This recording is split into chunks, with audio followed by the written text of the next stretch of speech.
In the name of Allah, who is the most merciful and benevolent. Welcome to Learniverse.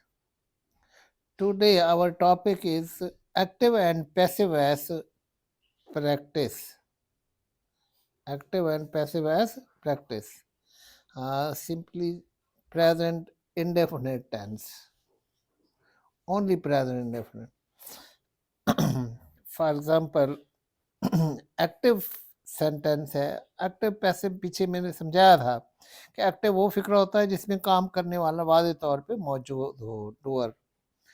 और passive वो फिक्रा होता है जिसमें काम करने वाला मौजूद ना हो या गैर वाजे हो. अब ही हेल्प्स द पुअर.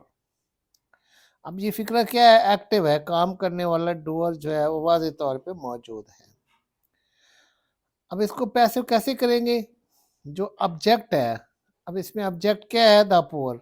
इसको क्या करेंगे? बतौर सब्जेक्ट ले आएंगे. बतौर सब्जेक्ट क्या आ जाएगा? The poor. ठीक है. इसके बाद हेल्पिंग वर्ब जो है जरूरी है. कोई भी टेंस होगा हेल्पिंग वर्ब, तो प्रेजेंट इंडेफिनिट में इज, एम, आर. इसके बाद थर्ड फॉर्म ऑफ वर्ब.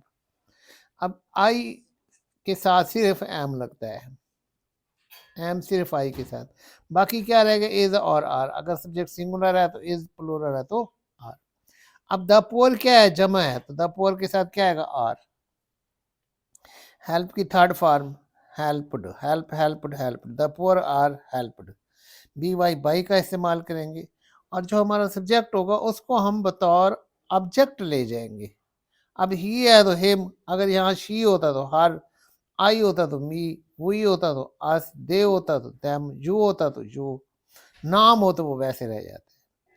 अब फिक्रा पैसिव क्या होगा? The poor are helped by him, full stop.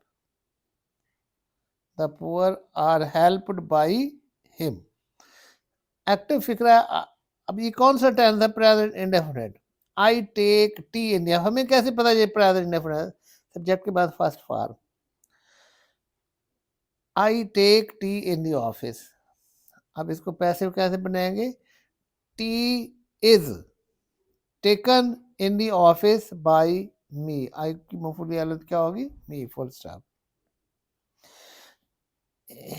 Active. He teach us English. अब इसमें क्या है? दो ऑब्जेक्ट है. एक अस है और दूसरा इंग्लिश है. ऐसा फिक्र जिसमें डबल ऑब्जेक्ट हो तो जो पर्सन है उसको बतौर सब्जेक्ट ले आते हैं. बतौर सब्जेक्ट ले आते. अब अस की फैली हालत क्या होती है? वो ही ध्यान में रखें कि इंग्लिश में कोई भी टेंस हो, कोई भी फिक्रा हो, फिक्रे के स्टार्ट में हमेशा प्रोनाउन की फैली हालत होती है. तो अस की फैली हालत क्या होगी? वही. वही के साथ क्या आएगा? आर. वही are. Taught, teach, taught, taught. वही are taught English by he की मफूली हालत हिम, फुल स्टॉप. एक्टिव है. The rich hate the poor. अब इसकी पैसिव क्या होगी? The poor are hated by the rich, full stop. We play cricket daily. Active है. पैसिव क्या होगा? Cricket is played by us daily. Active है. Does he help me in every matter. क्या ये सवाल ही है? इसका आसान तरीका ये होता है कि पहले सादा बना के देखें. सादा क्या होगा? He helps me in every matter. तो क्या होगा? I am helped in every matter by him. अब एम को उठा के बाहर ले आएंगे. Am I helped in every matter by him. आखिर पे सवाल निशान. क्या जाएगा? सवाल निशान. Next. Do you speak truth in the court? Interrogative sign. अब इसकी क्या होगी? Passive. Is truth spoken in the court by you. By you.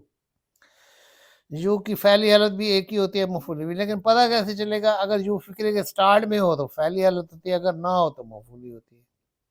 She does not tell a lie. अब क्या है? मनफी है, नेगेटिव है. तो क्या करेंगे? ए लाई ए लाई सब्जेक्ट आ गया, इज नॉट सिंगुलर है, is a lie is not told by her, full stop. A lie is not told by her. They do not insult the servants, full stop. तो क्या होगा, the servants are not insulted by them. Next है active, Ali does not steal your books. तो your books passive क्या होगा, your books are not stolen, steal stole stolen, S T E L steal चुराना, S T double E L steel फौलाद, this jug is made of steel, your books are not stolen by Ali. Active है interrogative और negative, interrogative plus negative, does he not buy new books every year. तो इसकी क्या होगी passive, are new books not bought by him every year. Next है do they not punish the naughty boys.